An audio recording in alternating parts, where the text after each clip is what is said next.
Hello, and welcome to Message in the Middle with Marianne. We all know that life is hard, right? It's messy, it's unpredictable, but it can be wonderful all at the same time. My hope is that we can take a deep dive into self-development topics and explore life's lessons through book clubs, conversations, and interviews. And together, we can uncover the lessons that others have already learned to help us navigate this crazy, wonderful ride called life.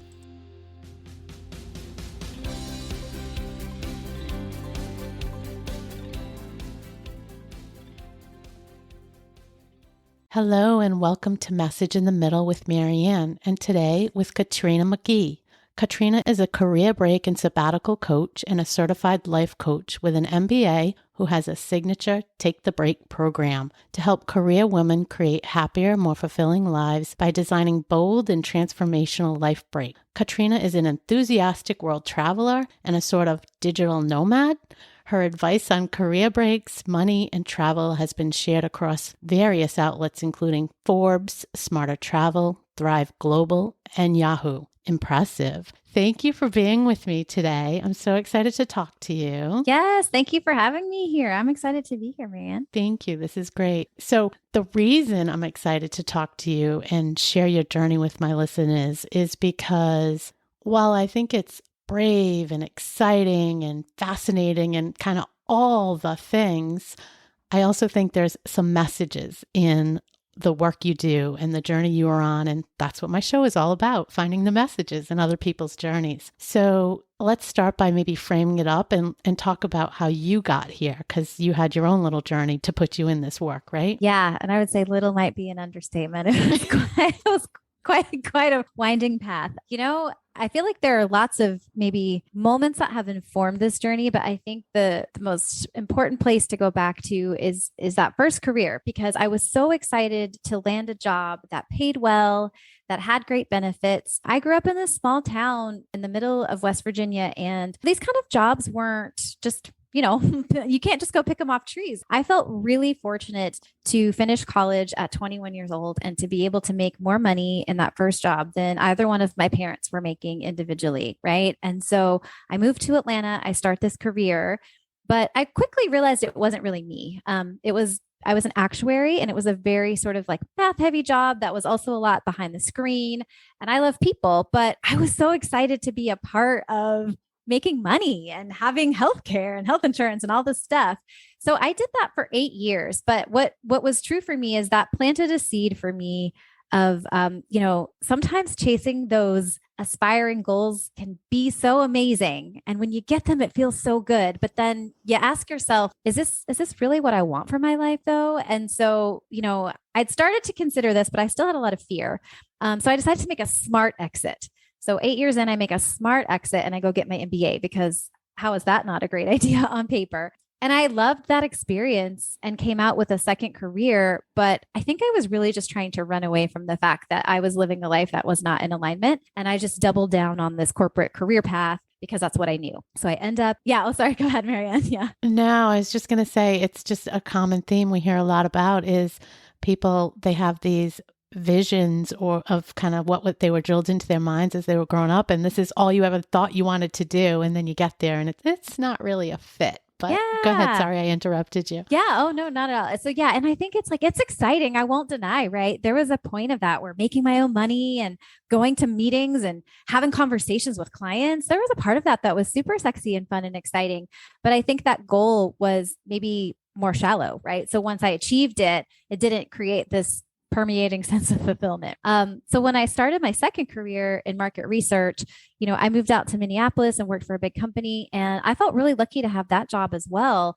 But I realized about 8 months in, this path is just not for me. At first I wanted to believe it was just because the job and the career were new, but then once they weren't new anymore, I was left with me being the common denominator and realizing that it was really me and I was not fitting in this scenario. I didn't know what to do about it. So I got a life coach. This was back in 2011 before people really even knew what life coaches were. And I just started trying to do the work to figure out at that time what my third career could be. Because I was like, oh, clearly it's just the career that's a problem. And what I realized, 6 months in, it took me a lot of unpacking things, was that I just wanted to take a break and travel the world. I had never done that. I was not that person. I think at that point, I had traveled to several countries in the last maybe year or two just through my MBA program. Like I'd never traveled abroad before I was 29. I didn't really travel solo, but I just had this burning desire to see the world and to know the world. And I had no idea how to make it happen because I only had $1,500 in my bank account and all this debt from getting, this new degree. And I only have at this point, like a year and a half worth of experience in this second career. There were just so many reasons why this was a terrible idea. But once I realized that was what I wanted, that became my truth. And I'm a person who, when I know my truth with clarity, that is my truth. And I will chase that dream and that goal down into the land of impossibility until I figured out a way to make it happen. And now you're helping other people do that as well.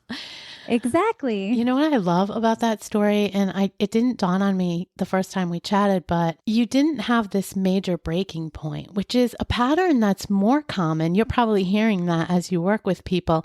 A lot of people, it takes some major thing to really push them to that edge. And I was waiting to hear if you were going to have that thing, and you didn't have that thing. You just had this burning desire. I don't want to say just, but you had this burning desire in you, but you didn't have this big, you weren't laid off. Your kids weren't grown. You didn't get divorced. There was no big thing that you're talking about that happened. It just was this knowing. Yeah, I love that you brought this up, Marianne, because upon reflection, right, I've been a coach for 5 years. I think there are one of two ways that people make a massive life change. One is exactly what you're talking about, which is where the pain of staying still just becomes too overwhelming. It's like it hurts more to go out into the land of uncertainty and to try to chase down some change, right, than to stay stuck where you are because things have just shifted or changed, or like you've lost your job or health issues or family stuff has forced you into this transition.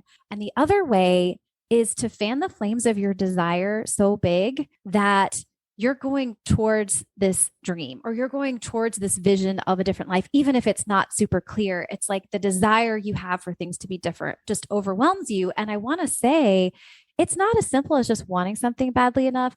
I credit my life coach with so much of how I ended up on this path, because I think when you're leading with desire, there's not as much pain involved. There's still pain, but there's not as much pain involved, right, in staying stuck. And so I think you need a person to hold your hand to help clear the way, because, the people that do it by themselves are doing it from a place of absolute pain. It's kind of like we talk about, those rock bottom moments or those just questioning everything moments. And you're right, I didn't have that. But what I did have was this really sick, sort of nauseous feeling and realization that if I didn't figure out how to make this different and change my life, like now, I was going to blink and be 65, retiring from this career that I didn't want, having a life that was nothing like what I had imagined for myself as a teenager or a young girl with all these wild and crazy dreams. And I was just going to be just another person that just had a story that didn't even really, it was like coloring in black and white. And I was never going to pick up the crayons and really color, with bright, vivid color. And so I credit, having that support as helping me move towards the desire before something bad happened. Yeah. And you just hit on your childhood. And I was going to ask at the end, did you ever picture yourself doing something like this? Because I think that for me is fascinating too, finding some of my joy and some of the things I'm doing now. The signs were there when I was younger, but I forgot, right? We get busy and life gets in the way and we forget, but I'm finding that I'm remembering. And it's interesting talking to people because I think that often is the case. There were little signs there. How about you? Oh, yes. So I think this life I'm living is a bigger dream than my little girl could have dreamed for me. So, yeah, the way it looks, my imagination did not extend that far given the world that I grew up in, right? We're talking pre-internet, you know what I mean? Like rural West Virginia. I didn't, these weren't big dreams that felt possible. But what I can say and speak to that you brought up, and it actually gave me goosebumps when you were sharing, is but I was a daydreamer and I was a wanderluster. And I remember watching TV or, reading in a magazine and seeing these amazing photographs or videos of places around the world and just thinking I wonder what the world really looks like. I wonder what it's like out there. And I remember being 15, working the night shift over the summer at the nursing home. So my mom worked in the nursing home, and she got me a job as a housekeeper and a laundry worker, which was not sexy at all and very difficult, but definitely like made me really clear I wanted to do very good in college so I could get a job that made my life easier. But one thing I remember is sitting in the break room, having coffee at like 2 a.m. because I was working the midnight shift and it was like the breaking point. And I remember thinking, I was listening to a Tom Petty greatest hit CD over and over again. And he has these songs about like Into the Great Wide Open, and just, I remember sitting there and feeling like one day I'm going to get into a car and just drive, and I'm going to go beyond this world that I know. And I'm going to really see some things, and it's going to be just me, and I'm going to get out in this wild world, and I'm just going to go be a part of it. And so to your point, I think I didn't see this vision, but I definitely had those seeds. Like you said, those little tiny clues were there all along, that I was a person that just wanted to go explore. That blows my mind, but gives me goosebumps because I love stories like that. If only we could tap in earlier. So the work you're doing today, so you're helping people, mostly career-oriented people who find themselves in this sort of space of needing a change. Something's going on. I guess one of my questions is, I think I told you we do a lot of mindset work. And one of the things we're focused on is that a thought is just a thought. We're reading Dr. Amy Johnson's book. And it's not until you put the story behind that. But the unfortunate part, I think, is that most of us live our lives letting these thoughts kind of dictate our life and how our actions will be. So I'm interested in, with all the people that come into you and all the people that you work with, and help them find their break or their pause or whatever it is. And we'll talk a little bit more about what those can look like. What kind of thoughts are you seeing sort of on a theme basis where people are coming in and they have those thoughts? And then second part B, how do you help them kind of get over that limiting thought process? Yeah. Some of the most common limiting thoughts they come in with, it should be enough. Whatever I have, I get paid, I have health insurance. Everybody in my life, my family seems to think that what I'm doing is right. Everybody else around me looks happy, content. This should be enough. And I think that's one of the most prevalent. Like, somehow this should just be enough. I should be content. And I think, the other thought is, I'm not sure that this is for me. It's like they know there could be a world bigger than the world they're living in, but they don't necessarily feel that they are who they need to be to go out and get it, or that maybe that story that was written in their heart was written for someone else and placed in their heart almost by accident, right? And it's really that sort of giving the power away and believing that what you see and what you have, even though it doesn't feel good, should be enough, and that you should just stay. And so, I see a lot of people coming in with some of those limiting beliefs. And, to answer the second part of your question, moving through that really, I think one of the coolest things about what I get to do, and we all get to lean into our superpowers, right? And so one of my superpowers is shining for other people, both being an example and bringing like a massive ball of sunshine just right into their face so that they're like, oh my God, I didn't know the world could be this bright. And, I think it's being an example of what's possible and validating that it's okay that you feel this way, and you're not greedy. You're not self-indulgent. You're not irresponsible for wanting to like let go of good enough and go for great, because this is your one life. And if you don't go for great, you are going to literally die never knowing what great felt like. So that dream that it's just going to magically find you, bananas, not happening. Right. And so we do the work to get really clear on what their dream is, because I think the more clear you get, the harder it is to resist. So like I told you, I was sitting on my life coach's couch when I had this epiphany that was like, you don't want a third career. You just want to travel around the world for a year. And it was like, oh, shivers. Like that was so hard to accept, but it was so clear that it could be nothing but true. And so I work with my clients to get clear on their purpose and the themes for their break so that they paint a really vivid picture of what it is that they actually want. And then settling for this less than kind of life becomes 10 times more nauseating, right? Because they're like, I could have this. Like they start to get clear and get inspired by what they could have. They start to believe. Yes. How long does it take to work with a typical client to kind of get them from that state of, there's no way this can work, everything's against me, it doesn't make sense, to, well, maybe, and then even further to execution? What does that look like? Oh my gosh, I love this question. It's a different journey for everyone, but I think what's true is it depends on how they come into knowing me, right? So if they've hired me, they've sort of in their mind accepted that they really want this break. I have probably more than half of my clients that come to me come saying, I'm not sure I can actually do it, but I really want to. Like they're still not sure, right? But they're making that investment, they're putting that stake in the ground. And of course, they all move through, right? Like we all work together, we hold hands, we take the leap and it works out. But more than half of the people that come to me aren't quite sure. And so it's that journey can be as simple as I give them pre-work. So everybody, when they come work with me, they get pre-work homework before we start our first session. I have lots of people that come to that first session.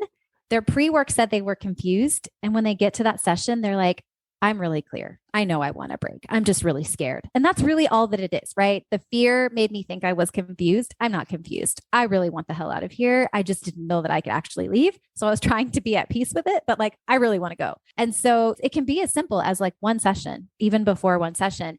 But for some people that come into me, maybe downloading a free training or, getting on my mailing list and they're sort of hearing my stories, it can take a while. But when I share client examples, in addition to my own story, I would say anywhere from a month to 6 months. Some people it's a year, but it's like that consumption of possibility, consuming it over and over again, while at the same time, the life that they're living becomes a little bit more painful each day. They have to change their thoughts to see that it's possible. So it's all about the mind work. So let's go to the stories that you have of some clients, because I want 2 examples. So I want to have an example for my listeners and maybe do this one first that is a little smaller. Because when we talked in our session where we were kind of doing a discovery, one of the things that I'll say concern, just for lack of a better word, is we both know, and you said this too, not everybody can end up taking this big year off or whatever it is, but there are other ways to create that same space and that same feeling in a much smaller way.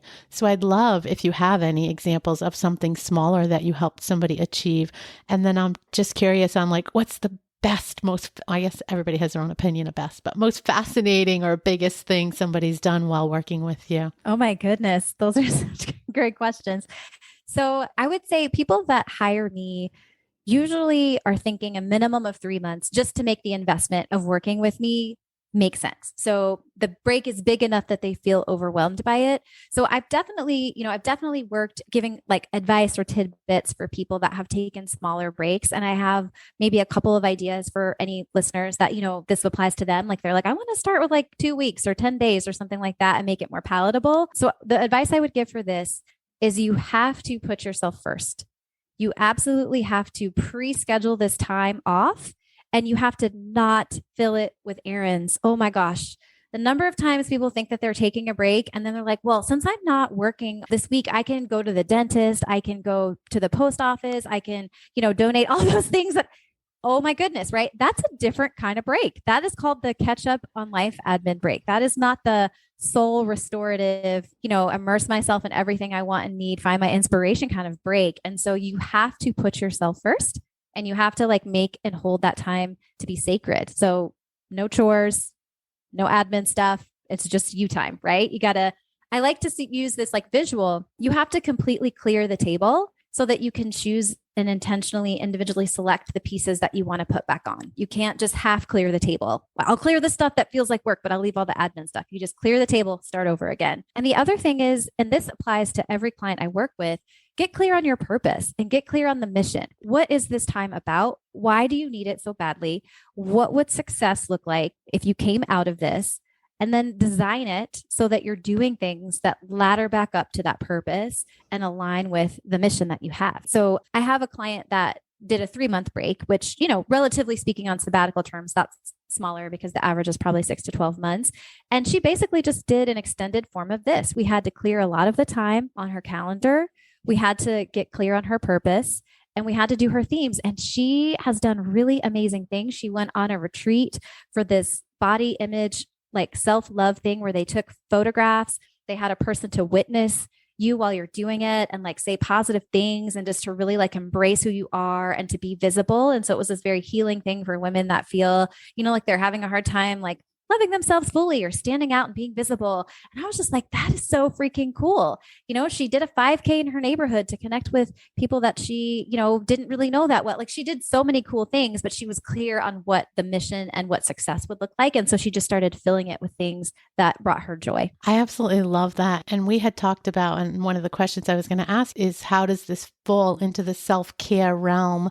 And you just really answered that, because a couple of things. So taking the time and only allocating it to yourself. The thing that ran through my mind is, I bet that's hard for some people, right? I mean, that is hard to sit alone in your own space, plan your time just about you, not fill it with other people or other chores. That's a task in itself that I think probably takes some work, right? Absolutely. Yeah. And then the other thing with having that time and doing it and making it all about you, I see that that is an extension of self-care. It's a big move. It's a big investment. But boy, you can't give yourself anything more than time. So I know. And, I think that's a beautiful tie into the second question that you asked, which is like, what's an example of an amazing experience that, a client has taken? And so I have so many. I mean, I've literally helped almost 50 people now, like through career breaks, not counting all the people that are still in the planning stages. But one of the ones that sticks out that I think will be really meaningful and resonate for you listening. I had a client named Jean. We did an interview together. So she has her story. I'm happy to share it. If you want it, you can just connect with me, but she was focused on healing. So this break for her was all about self-care. She had lost both of her parents in her early to mid-20s and felt like she just pushed through that loss into her work. And so she hit this point over time where she felt like she just didn't really care about a lot of things, right? Like work just didn't, she felt lackluster. She felt disconnected. And it was like, I just can't keep pushing. I don't have this ambition anymore. I don't really know what's going on, but I need healing. I don't even know what it means. That was her thing. Like, I don't even know what healing means. I just know I need it. And so we went on an exploration together through her break where she explored what healing was. And so she did amazing things. Like she learned about Enneagram and she ended up getting, deeper into the weeds of that. And she went on some retreat with her husband to learn about Enneagram through couples and how you relate to each other. She discovered a death doula out in California, which I didn't even know what a death doula was at this time. And she flew out there and reached out to this woman and had a mini retreat with her and came face to face and processed her fear of dying, which she didn't even know she had. All of these changes happened in months. And what came from that is that she realized she wanted to move back to North Carolina, where she was from. She was living in Arizona at the time. She had no idea before this break that that was what she wanted. But what she realized in releasing and healing is that she'd always wanted to go back home, but because her parents weren't there anymore, it didn't feel like it was okay. And so she moved back home. And then she realized, I thought I didn't want to have children, but I realized I don't want to have children because I'm mad that my parents won't get to be a part of their lives. She realizes she does want to have children. She gets pregnant. She has a baby. And then, through this whole period, she got poached out of her break by an old manager who'd moved to a different company that was like, I love you so much. I know you're on a break, but could you just do some contract work for me when you feel ready? She said yes. That contract turned into full-time work. The unfolding of that was so beautiful. And it really was a break, not based on travel, she did take a couple of trips, but that wasn't what it was about.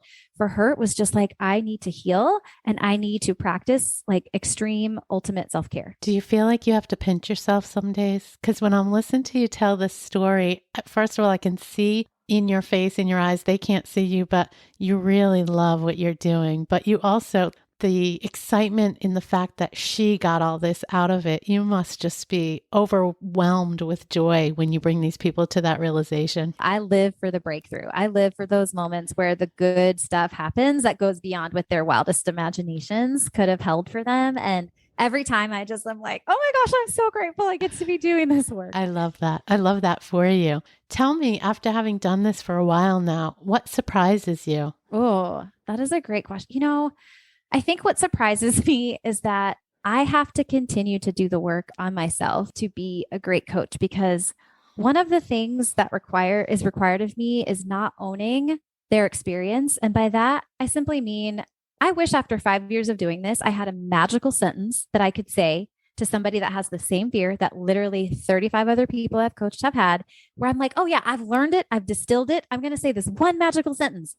go live your life or something like that. It's going to be like wildly empowering and it's just going to make it all easy. And they're going to do, and you have to let people have their journey. You have to let them come to their realization through that process, because that breaking point, that tension point, it's through going through that experience and through that difficult moment that they oftentimes have their breakthrough. And I still have to do my work, right? I have to continue to really hold space for that and not make it about me, and to like hold their hand and support them, but to know that nothing has gone wrong if I can't magically just telepathically send all of my thoughts directly into their brain to let them know they are safe. It is okay. There's so much more that life can offer them. And so I just have to keep bringing myself back to the truth on that one. Yeah. Isn't it interesting how the journey never ends? Like, I think that once you get into this space and you're working on yourself and you realize the goodness that can come out of it, I don't think it ever stops, right? It has to just continuing to, you keep leveling up. You have to. And I can't imagine though, I would be the same way. Like if you couldn't get them to that breaking point, or they don't accept the kind of challenge that's being put in front of them, it must get frustrating sometimes. Yeah. I mean, you're human, right? You're awesome, but you're human. Yeah. Well, and I think it's my ego too, right? Like I'm in this relationship with you. I see this vision. I know it's possible. And my human ego is like, well, dang it. I want to feel like the best coach ever.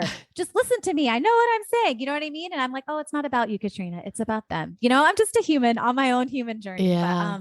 But yeah, so I have those moments, but I just remember, right, this is their path and they know best. My clients always know, even though I maybe know some more tactical things, like they know their own life best. And so I always have to make them feel empowered to make those decisions and to like pace that journey as they're able. So knowing what you know now and the work you're doing, what advice can we give our listeners to help them sort of back up and kind of get to the right place in their mindset if they're not quite there yet, but they kind of feel this rumbling going on? Like, what advice do you wish somebody had given you, or these people you're working with, you wish they had gotten years before? Yeah. Oh, that is such a great question. I think there are lessons that even if you told me, I wouldn't have believed you. So I think one of the simplest truths is that it doesn't have to be perfect.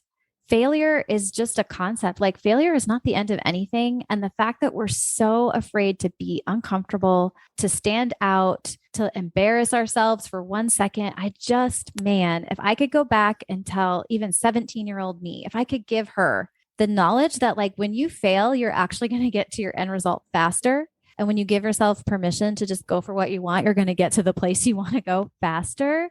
I don't even know what she would have been capable of, right? I can't even imagine. It's an unlearning in a way. And I feel like that's part of why what I'm doing is so freaking important. It's not just about taking a break. That's clearly a big piece of it, but it's about creating a transformation. And that transformation can start before the break. It's exactly what you said, Marianne. It's changing the way that you think. It's changing your thoughts. It's changing what you see as possible for your life. And there are ways you can start that transformation before you take this time. And then this time is a catalyst for a massive sustainable change, but you've got to design it with intention, right? We have to be intentional about our lives. And I think that maybe is one of the key things. Choose the things that you want, let go of the rest, because when you're not intentionally choosing, you are unconsciously choosing a lot of BS that does not serve you. Even that, it takes a lot of work to get to that place. I mean, just being intentional and sort of waking up. I use that term a lot, but I think so many of us go through life half sleeping and we're just on this robotic path to do what we got to do. And we don't wake up until something major happens. So that's the thing I wish I could give people in a bottle. I wish I could hand it out everywhere I go and say, this will make you be intentional. This is how it works. But similarly, there's no way. I know. Yeah. There's just no way to do that. So fascinating. So where do you see yourself going, knowing that this is your work? What's your next big dream? How do you take this to the next step? Guys, I didn't prep her for these questions, so I'm really throwing them at her, but yeah, I love it though. I'm like, whoa, she's making me be on my toes over here. I love it. Yeah, I mean, if we're, dreaming big, bold, crazy dreams, I feel very intensely that this is a mission of mine. I love being a coach, but I think even more than that, I'm here to share a message. And I did this session with a fellow life coach who's amazing. His name is Nick Devlin. And he helped me realize that my truth, my simple truth is that I do this work because I am here to give us both freedom, to give my client personal freedom And then in turn, it creates financial freedom for me. So I can go out and live those experiences and find the joy and recharge my own cup so then I can turn around and give more personal freedom to the next person. And so I think knowing that simple truth, I'm really here to set people free. They can choose to go back to their 9 to 5. They can choose anything they want, but can they really consciously just choose it instead of defaulting to it? And so when I think about that being my simple truth, it's like, I would love to share more of that, right? I would love to be doing a TED Talk on that, or have a platform where I'm reaching more people and creating more momentum in this conversation that we're starting to have around career breaks, sabbaticals, workforce culture, and to really just be a part of that shift that helps people live more fulfilling lives and be brighter lights, because Lord knows this world could really use some bright lights right now. I love that. I think that the big message here for people is, not everybody's going to want to take the big break, but learning to be more intentional, learning to be tuned in, learning to not let all your fears drive you, or these visions of what you thought you needed to be in life dictate who you become. There's so many lessons in this, even if they don't want to do this. There's a lot here. Thank you so much for talking with me today. Is there you've already given so much, but is there anything in particular that you want to talk about that I didn't hit on that you want to leave for the audience? I think you asked beautiful questions today, and I've loved our conversation, and I think it's not a new concept. It's just really underscoring what we've already shared, which is it's all about intentionality. When I'm helping people take this break, I have a lot of tactical knowledge about how to plan a break and, what to do, what not to do. But at the end of the day, all of that stuff comes second to really doing the work to choose the life they want to live. And how you create change that lasts is that you get really clear on what you want, and then you get really intentional on just making and taking actions every day that align back to the life you want. There's so many ways that we're not living in alignment. And if you can just simply look at the actions, the places you spend your money, the things you say yes to, the things you say no to, and ask yourself, do these align to what I say my purpose is, or what I am really wanting and craving in my life right now? And if the answer is no, let that stuff go, right? Start to take actions that do fit the life that you want. Yeah. And I think when you say align to your purpose, I think some people still have a hard time wrapping their head around what their purpose is. But even if you just switch that out with, does this go towards the life I want to live, or towards the person I want to be, the type of person I want to be, the type of relationship I want to have? Swap out all those kind of questions, and you still get to the same place, right? It's about being intentional and moving towards your goals and towards what you really firmly believe in. Yeah, absolutely. And I'm glad you clarified that. So when I say purpose too, I think of it more as your truth about what you want to create in this chapter of your life, whether that's, I just want harmony in my home. That is, I would love to have a harmonious, loving home. That could be the purpose, right? That is the focus and the goal of this chapter of your life, and why you are willing to do hard things and willing to say yes to scary things, right? So it changes with you, and it doesn't have to be like one isolated sort of like soul mission in life. That is a very big esoteric question to ask of yourself. Yeah, I think that's a really great clarification. So of course, we're going to list all your links in the show notes, and you have some ways that people can connect with you. You have multiple modes of coaching and the way people can kind of get in on that. And you even do a freebie connection to kind of let people talk with you and kind of see what they could explore. But is there any one place that you're most active that they should look for you the most to see the work you do? Yes, I am the most active on Instagram. So I share in other platforms, but that is the place that I engage and show up the most consistently. And so if you want to find me there, you can. I love receiving DMs and connection chats to get to know you, get to know more about you. And if there's something I have that's like a resource that I could send to you, I'm happy to do that as well. So that's the best place to reach me. Awesome. Thank you so much for sharing and for talking with us today. This was really great, really insightful. Thank you so much, Marianne. Thank you for having me. Thank you for listening to this episode of Message in the Middle with Marianne. If you enjoyed the podcast, please take a minute to share it and write a review, as it helps bring new listeners to our audience. If you'd like to keep the conversation going between episodes, please join us at Facebook group Message in the Middle with Marianne.